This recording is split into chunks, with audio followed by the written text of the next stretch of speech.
Okay, welcome to Into the Channel, a podcast primarily about women's football. Before we hit the pitch, if you enjoy the show or love women's football as much as your boys do, subscribe or follow us on YouTube, Spotify, Apple Podcasts, or wherever you like to watch or listen. Ratings, reviews, comments, all of them, always appreciated. At ITC_pod on X, at Into the Channel pod on Threads. I am your host, Dino DeCespedes, and as always, we are joined by my co-host, our co-host, Mr. Grant Engel. What is up, man? I'm doing great, buddy. We had an excellent year of football in 2023. This isn't really for this podcast, but a pretty cool men's team won the treble in 2023. You may have saw that. That was so long ago. Yeah, forget about that. Who's living in the past?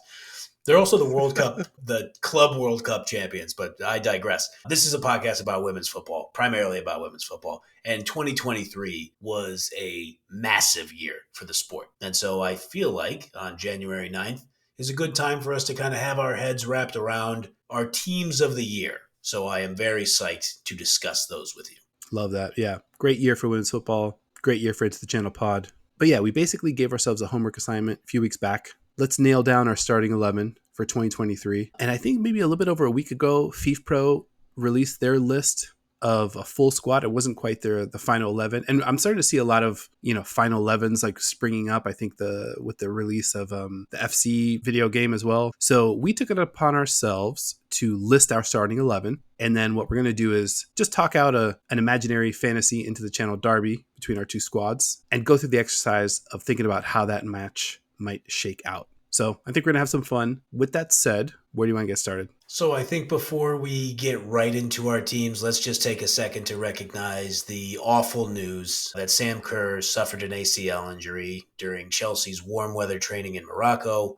The club confirmed on social media and various media outlets on January 7th. What can you say about this? This fucking sucks. We were planning to talk about Sam Kerr in our 2023 starting 11 discussion. She's on everybody's short list who pays attention to the sport as one of the best strikers in the world. She's obviously one of the greatest overall players in the world. It just really sucks. There's always something to me that hurts more about when a great player is injured during training. I don't know what the difference is, cognitively, but it's just a super bummer. But if we know anything about Sam Kerr, she's a mentality monster. She's going to train hard. She's going to get back to it. Sorry to start on a down note, but we're going to talk about the best players of 2023. Sam Kerr has to be mentioned, and we might as well kind of get this out of the way off top. Yeah, I mean, pretty terrible news. We've obviously been covering, Sam Kerr since the World Cup and then obviously following Chelsea through this Champions League run. She's been playing really great. She got a moment or a couple moments in the World Cup, which was great to see, just battling back from an injury during that tournament as well, sending out well wishes to her and hoping that the recovery is speedy and we can see her back on the field ASAP. I think we'd all be excited to see that. For sure. On the list of pro athletes who I would count out, she's not appearing on that list. She is much more the player who appears on the greatest 11 list. She's going to attack this, the way she attacks football in general, and that is with a tenacity and a ferocity and an intelligence that I hope sees her come back soon. Well said. Let's talk about our starting 11, who we thought got it done in 2023. And let's start from the back. I'm going to kick us off. Goalkeeper, Zashira Musovic, 5 feet, 10 inches of Swedish terror, especially to U.S. women's national team fans. She saved all 11 of the U.S. shots on target in the match that ended the U.S.'s 2023 World Cup run. In the WSL for Chelsea, she has saved 18 of the 20 shots she's faced this season, shots on target. She's also got an 80% save rate in the Champions League, and she bested that number in the World Cup, saving an ungodly 84.6% of shots on target. She's just a monster. I would love to see her get more playing time at Chelsea, but I don't know. She just got a big game feel to her. I'm going to stick her in goal for my 2023 starting 11. Makes sense. I mean, I like the term big game feel too. That performance, that's an all-timer in the USA game. I mean, that was unbelievable. You could kind of see the look on the American strikers 55 minutes into that match, just looking around what's it going to take at this point? I will say, I could be accused of some bias on this, but I don't think so on this one. Hand raised. I am an England supporter. I support the Lionesses. I support the Three Lions on the men's side. But Mary Earps, or as Dino and I like to refer to her, Mary fucking Earps. I believe Mary she F. is the best. Mary F. Earps. I believe her to be the best goalkeeper in the world. I think Musovic, you can make a really good case for her, as you just did. I think Earps, her reaction time, her control with the ball at her feet, she's super tough. She's beloved in the dressing room. Obviously was a massive part of helping England advance to the final of the World Cup. So I'm going to take Mary Earps as my goalkeeper. Love it.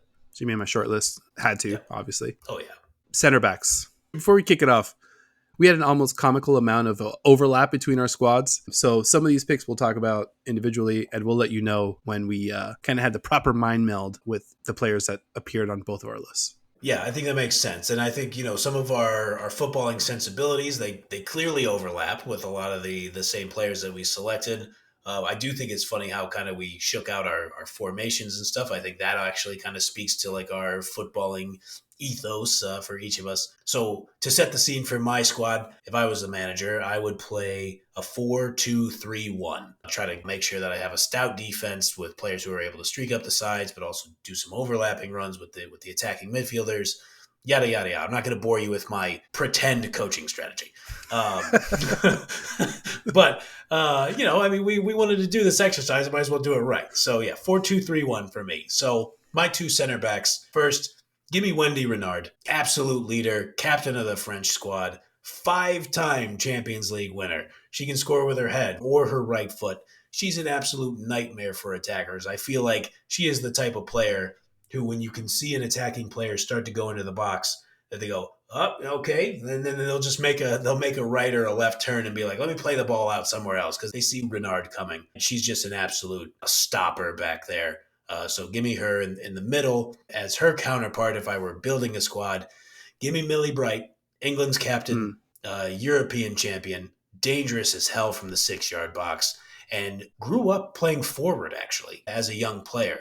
So great control with the ball at her feet, able to kind of initiate the attack from the back, same as Renard. So I feel like if I have those two physically big, physically strong players back there, I feel like that is the start of a really good defense. I also had Wendy Renard as a center back. Not surprised. I didn't know that about Millie Bright, but not surprised, considering how she finishes. I went back and forth between Millie Bright and my eventual pick here for center back, Naomi Girma, who was the U.S.'s best player in the World Cup. For sure. Rock solid every minute she was out there. Her San Diego Wave finished the NWSL season at the top of the standings. She anchored a defense that allowed just 22 goals in 22 matches. That was good for second best in the entire league. 23 years old. She's just a rock star. Without being like a rah-rah type, she just kind of cools the temperature. Just kind of with her game. I just love the way she plays, and she's definitely on my starting 11. I will say, for people who have not seen the FIFPRO World 11, the candidates that they do not have Wendy Renard, Millie Bright, or Naomi Girma as one of their candidates in terms of defenders, which this is going to be a recurring theme for anybody who loves world football. Maybe FIFA's judgment is not the best. Granted, that is not to take away from the candidates that they have on the list. They have great players on the list. There are a lot of them. But if you want to tell me that there are 10 better defenders in the world than Wendy Renard, I'm going to disagree with that. Like, that's just not true. That's just watch the games. That's just not true. Yeah, I agree with you there. And you know what? I'll put my 11 against FIFPRO's 11 any day of the week. Just looking at their list. They've got a great list, but one American player, and it's Alex Morgan. 2, actually. They have Alyssa Nair as that's right. Goalkeeper there. Yeah. But yeah, defensively, it's a little questionable, FIFPRO's list. But we keep it moving.